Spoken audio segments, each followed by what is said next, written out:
इतका फरक नाही पडत की आपल्या आजूबाजू काय चालू आहे, अभ्यासाचा इतका फरक नाही पडत. सगळ्या गोष्टी ती असे थोड्या हलक्या, थोड्या टाइमपास मध्ये घेते. तर ती जाते अनिकेत कळे, जे अजिंक्यचं पात्र आहे, MPSCची तयारी करायला.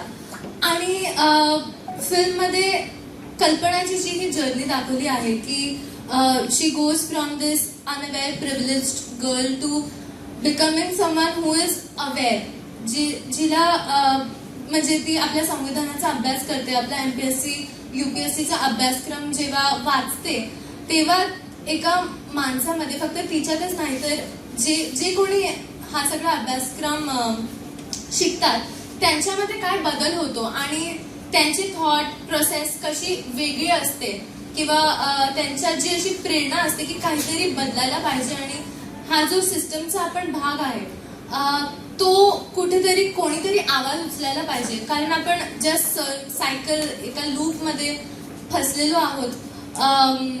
याला आपण लोक जे खूप सेट आहोत सिस्टम मध्ये ते आवाज नाही उचलणार, पण जे यूथ आहे they will definitely try to make a difference and a change. तर